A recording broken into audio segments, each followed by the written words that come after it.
কি? দুর্ঘটনা কি?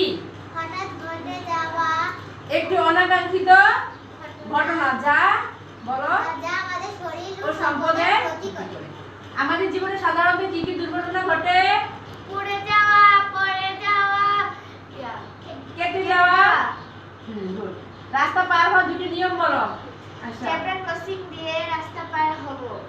আর ডান দিকে বাম দিকে দেখে রাস্তা পার হব। ধারালো জিনিস ব্যবহারের সময় কি সতর্কতা অবলম্বন করা উচিত? বড়দের সাহায্য নেব। গুড। সবাই পুরো পাঠটা পারছো।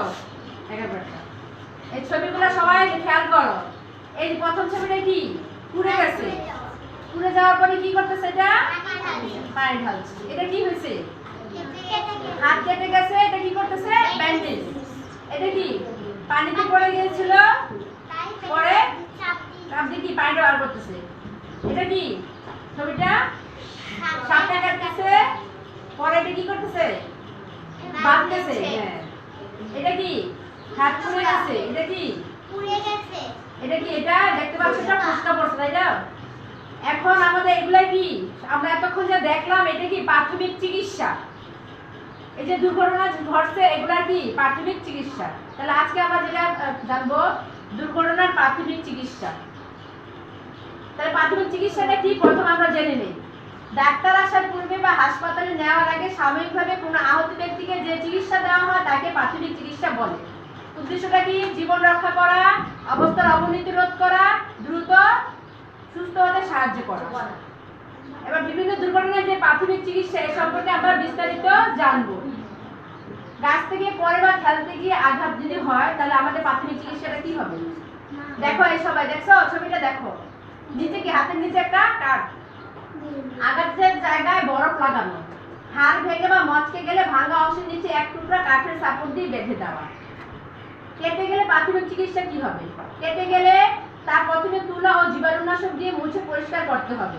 তারপর ওই জায়গায় তুলা ও পাতলা কাপড় দিয়ে বেঁধে রক্ত পড়া বন্ধ করতে হবে। দেখছো ছবিটা যে বেঁধে দিছে ব্যান্ডেজ। আগুনে পুড়ে গেলে প্রাথমিক চিকিৎসা। পোড়া স্থানে কমপক্ষে কত মিনিট? এটা 10 মিনিট ঠান্ডা পানি ঢালতে হবে। ক্ষত স্থানে তেল বা ক্রিম লাগাতে হবে। ফোসকা পড়ে গেলে তা কখনোই গলানো যাবে না। এই ছবিটা দেখো, দেখছো কাটে ধরছে। বিদ্যুৎ স্পৃষ্ট হলে প্রাথমিক চিকিৎসা। প্রথমে মেন সুইচ বন্ধ করতে হবে। সুইচ বন্ধ করা না গেলে শুকনো কাঠ বা বাঁশ দিয়ে আক্রান্ত ব্যক্তিকে বিদ্যুৎ থেকে আলাদা করতে হবে। ভেজা হাত বা খালি গায়ে তাকে ধরা যাবে না। তারপর দেখো ছবিটা সাপে কাটার প্রাথমিক চিকিৎসা। আক্রান্ত অঙ্গটি নড়াচড়া না করে স্থির রাখতে হবে। ক্ষতস্থানে একটু উপরে কাপড় দিয়ে শক্ত করে বাঁধতে হবে। যত দ্রুত সম্ভব চিকিৎসকের পরামর্শ নিতে হবে। পানিতে ডোবা ব্যক্তির প্রাথমিক চিকিৎসা। আক্রান্ত ব্যক্তিকে পানি থেকে দ্রুত তীরে আনতে হবে। নাক ও মুখ পরিষ্কার করে দিতে হবে। বুকে 2 হাত দিয়ে চাপ দিয়ে শ্বাস প্রশ্বাস স্বাভাবিক করার চেষ্টা করতে হবে। এখন একটা কাজ আছে, এটা কাজটা করবো আমরা, সবটা পূরণ করবো। ঠিক আছে?